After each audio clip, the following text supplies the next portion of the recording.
You've probably asked yourself this in the quiet moments, the ones filled with heartbreak, anxiety, or confusion. Why am I suffering? What did I do wrong? Why does it keep happening? And if you've ever been met with silence, or worse, spiritual cliches that made you feel more alone, you're not broken. You're just not hearing the truth, because most people avoid telling you the real reason we suffer. Let's get something clear right away. Suffering is not punishment. It's not karma coming to get you. It's not the universe turning its back on you. And it's definitely not because you attracted pain through bad thoughts. In fact, here's the part no one tells you. Sometimes, the deepest suffering comes right before your greatest spiritual breakthrough. That's right. Your pain might not be here to hurt you. It might be here to wake you up, to crack you open, to reveal something about your path, your purpose, your true self. Something you couldn't see until life brought you to your knees.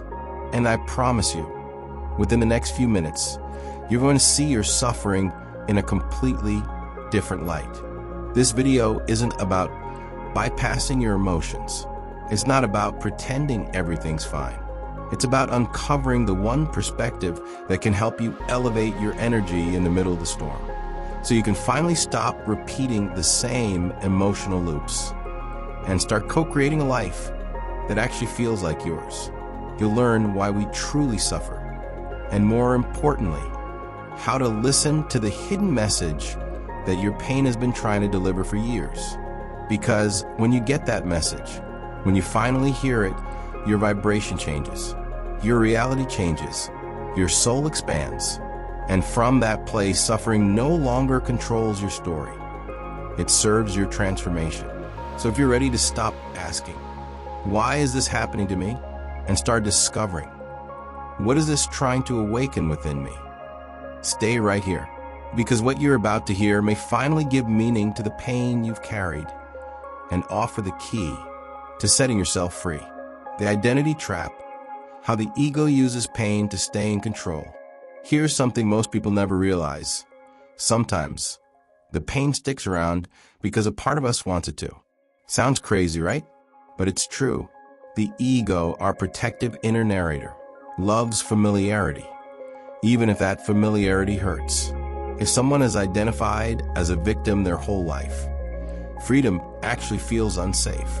The pain becomes their story, their shield, even their excuse. And so instead of trying to elevate energy, they keep recycling the same thoughts, emotions, and behaviors without even knowing why. Let's say someone's been abandoned in the past. That pain, that heartbreak, becomes their core identity. They start believing, I'm not lovable. And guess what? That belief becomes a blueprint. It runs in the background of every relationship. Even if they meet someone amazing, their ego will sabotage the connection because it's trying to protect them from future pain. And yet that protection is what creates the suffering. It's a loop. The only way out is to step into a higher level of awareness and break the pattern. To do that, they've got to ask the uncomfortable questions. What am I getting from holding onto this pain? And who would I be without this story? That takes guts, because letting go of pain means letting go of the identity tied to it. But here's where it gets exciting. Once they release the story, they free up massive energy. That energy can be used to manifest, to co-create, to stinger real results. Suddenly, what felt like a curse becomes the catalyst for transformation. Real life example? Look at people like Oprah or Jay Shetty. They didn't bypass their pain, they used it. They stopped letting their past define them. They chose to rewrite the narrative, to elevate their energy, and to become someone new. And that choice wasn't a one-time decision, it was a practice. Every day, they chose alignment over ego. And over time, that choice created momentum. It turned pain into power. And it's something anyone can do with the right mindset and guidance. The key is this: we don't overcome pain by avoiding it.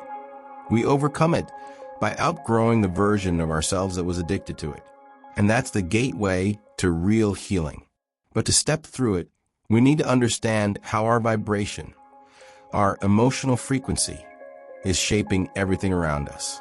Because the next level of freedom comes when we learn how to shift that vibration in real time. Another reason people hold on to pain is because it gives them something valuable. Attention, validation, even a sense of purpose. It becomes their way of connecting. You've probably met someone who always shares their trauma story within minutes of meeting new people. That's not by accident. It's how their ego feels significant. But here's the catch. When pain becomes the source of connection, joy starts to feel unfamiliar. High vibration relationships don't revolve around wounds. They revolve around growth. So if someone wants to manifest deeper love, peace, or abundance, they've got to release the identity built on struggle. There's also comfort in the known, even when it's uncomfortable. The ego would rather suffer predictably than risk the unknown of healing. That's why many people unconsciously recreate the same patterns. They'd rather be in pain they understand than step into peace they don't trust yet. But what if the unfamiliar isn't dangerous? It's just new. What if elevating your energy isn't a threat? It's a return to your true nature.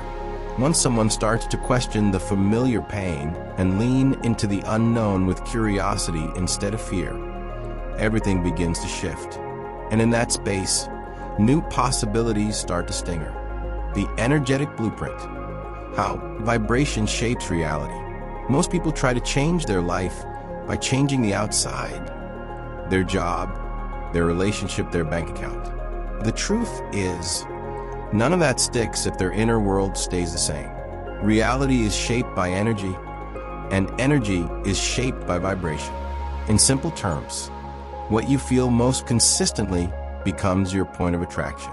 If your dominant vibration is stress, guilt, or scarcity, then no matter how hard you try, you'll keep manifesting more of the same.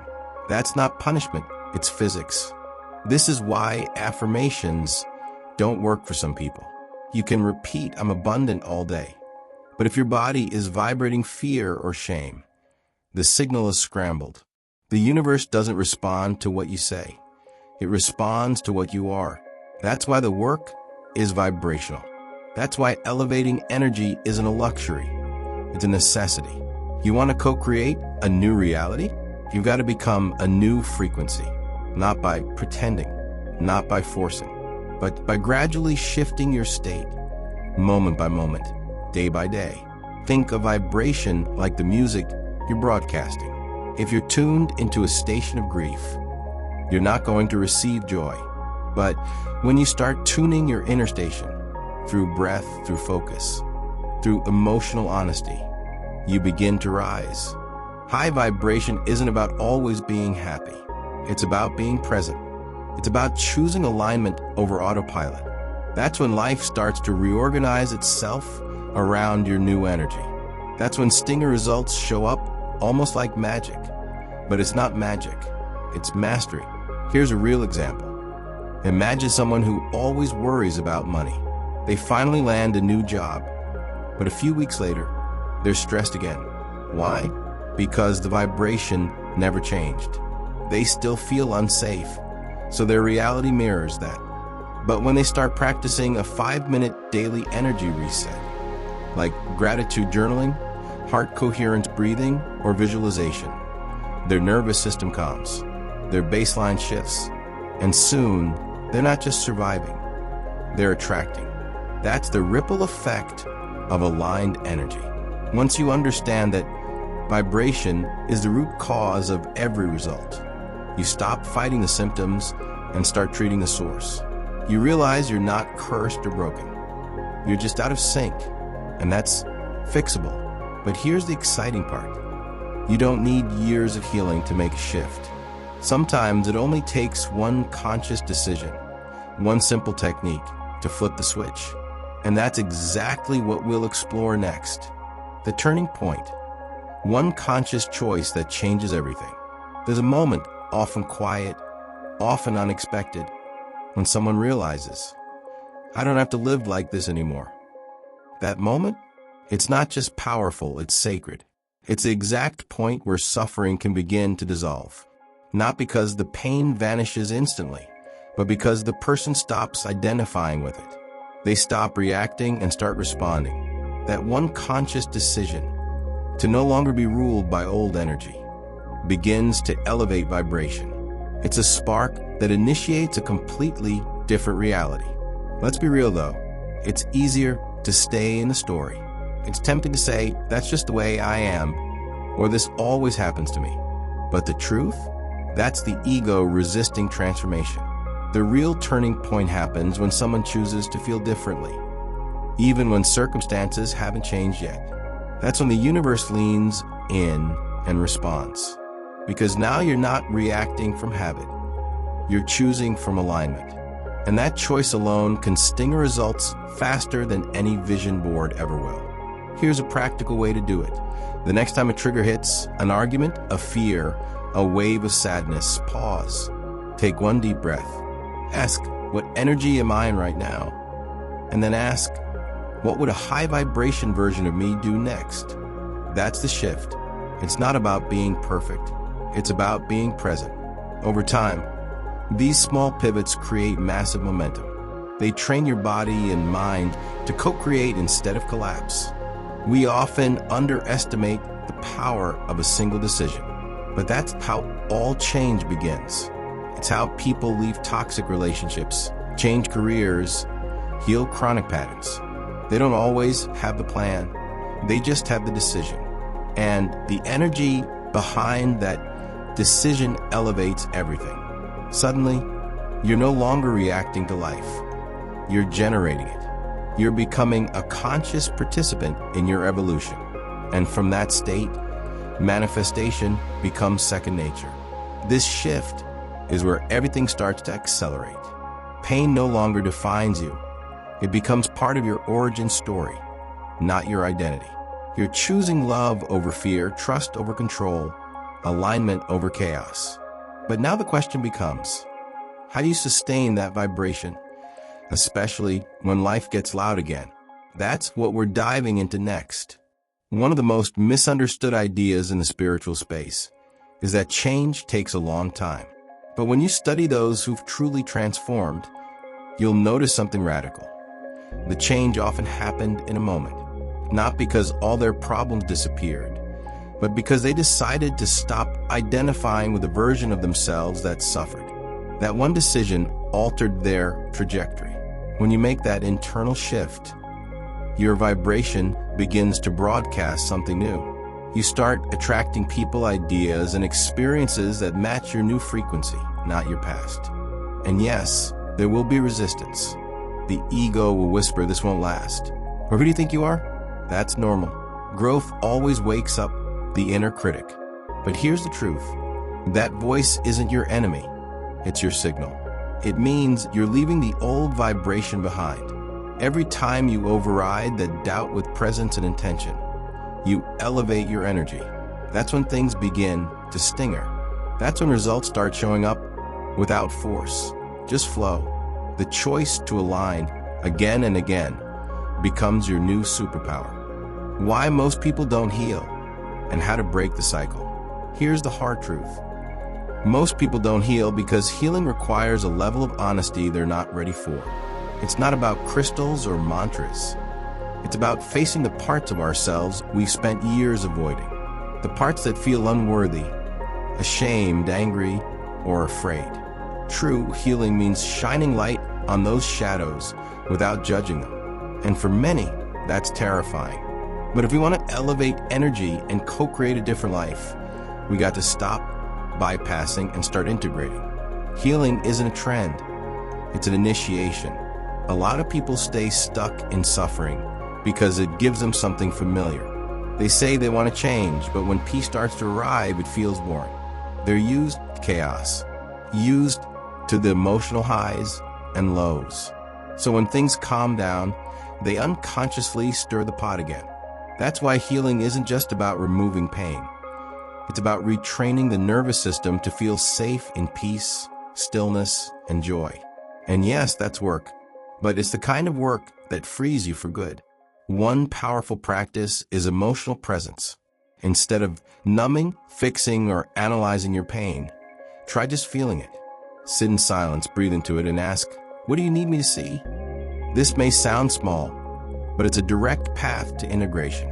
You're not trying to get rid of the pain, you're listening to it. And in that act of listening, your vibration begins to shift. Your body relaxes.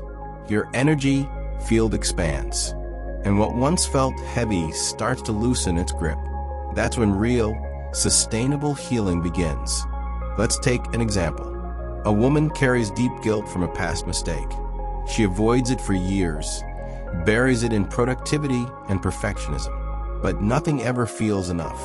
One day, she chooses to face it. She writes herself a letter of forgiveness. She breathes through the shame. She visualizes her younger self and offers her compassion. In that moment, her energy elevates. Her heart opens. She no longer needs to manifest from pain. Now she co-creates from wholeness. That's what healing really looks like. But here's the next challenge. Once healing begins, how do we maintain the shift without slipping back into old patterns? How do we stay connected to that high vibration when the world tries to pull us into distraction, drama, and fear? The answer lies in daily alignment. And that's what we'll uncover next. Another reason healing feels so hard is because people expect it to be linear. They think once they start the process, it should only go up from there. But healing is cyclical. It comes in waves. One day you're full of clarity and peace, and the next, old wounds resurface. That doesn't mean you're broken. It means your soul is bringing you layers to integrate. When someone understands this, they stop judging the process. They stop quitting when it gets uncomfortable. Instead, they stay with it. And in that consistency, their vibration stabilizes. That's how lasting transformation begins to stinger. Also, many people wait for external validation before they let themselves feel healed. They think, I'll feel whole when my partner forgives me, or I'll know I've grown when they finally recognize it. But healing isn't about being seen. It's about seeing yourself. It's about choosing to feel worthy even when no one's clapping. That's when your energy becomes sovereign. That's when you stop leaking power and start reclaiming it. And once you've reclaimed that power, you're no longer just surviving. You're consciously manifesting every step forward. Daily alignment. Training your energy to stay elevated. Healing might start with a breakthrough, but transformation that happens through consistency is not about doing one big thing once. It's about doing small, intentional things every day to stay aligned. Think of it like brushing your teeth.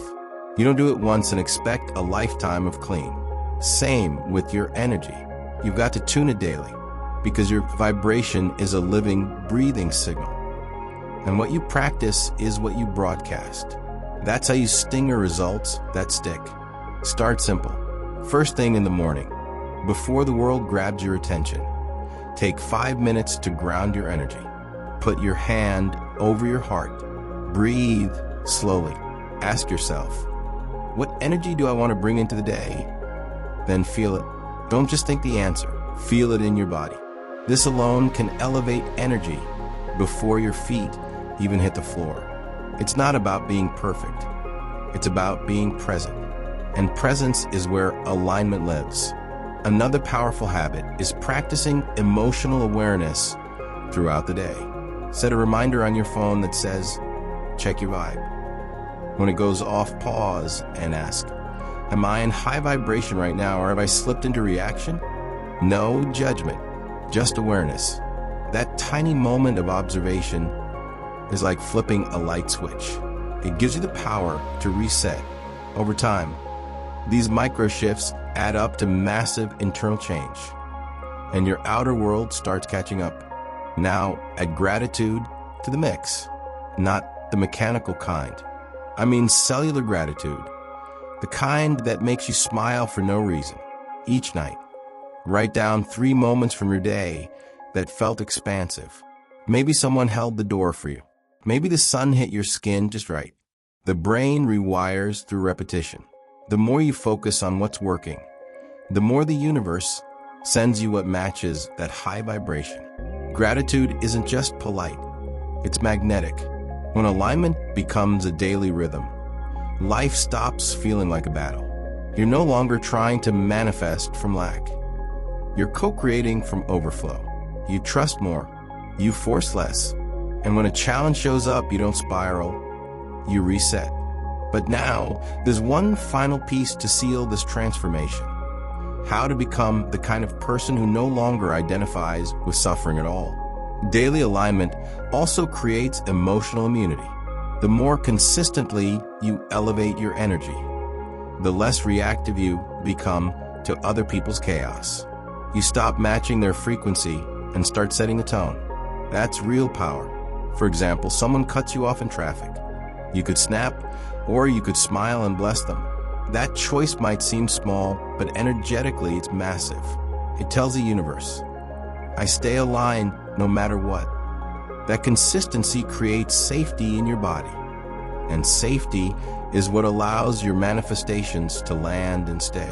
Also, rituals create structure for the soul. It's not about routines that feel rigid. It's about sacred anchors that keep you steady. That could be a 5-minute walking meditation, a morning tea while journaling intentions, or a short visualization before sleep. What matters is that you do it with presence. Your energy doesn't care how perfect the ritual looks. It only responds to how real it feels. And when these moments become a lifestyle, your baseline vibration rises, and Stinger results begin to show up with less effort and more flow. From suffering to sovereignty, your new identity. This is where everything changes. Because once someone heals, aligns, and trains their energy consistently, they face the ultimate shift, stepping into a new identity. Not the wounded self, not the striving self, but the sovereign self. The one who doesn't just react to life, but leads it from within. This version of you doesn't avoid pain, but it doesn't identify with it either. It sees suffering as a messenger, not a master. And once that clicks, you begin to manifest not from desperation, but from clarity and intention. Becoming sovereign means you stop outsourcing your power. You don't wait for permission to feel good. You don't rely on others to validate your worth. You recognize that your vibration is yours to manage. And that changes how you show up in every area of life. Your relationships, your finances, your health. Suddenly, the energy you used to spend fixing, chasing, or people-pleasing is redirected into building, creating, expanding. You become a frequency the world can't ignore. Let's be clear, this isn't about becoming perfect. It's about becoming authentic. The version of you who no longer entertains drama because peace is more valuable. The version who no longer begs for love because they become it. The version who doesn't just elevate energy in quiet moments, but who walks into every room and naturally raises the vibration. That's what sovereignty looks like. And that's what the world needs more of. Humans who are awake, aligned, and unapologetically tuned into their truth. Think of people like Maya Angelou, Dr. Joe Dispenza, or even someone in your life who radiates calm, presence, and purpose. They didn't get that way by accident. They trained for it. They chose to break cycles. They chose to co-create with life instead of fighting against it. And you can too. Not someday, not when everything's fixed, but now. The suffering you faced wasn't pointless.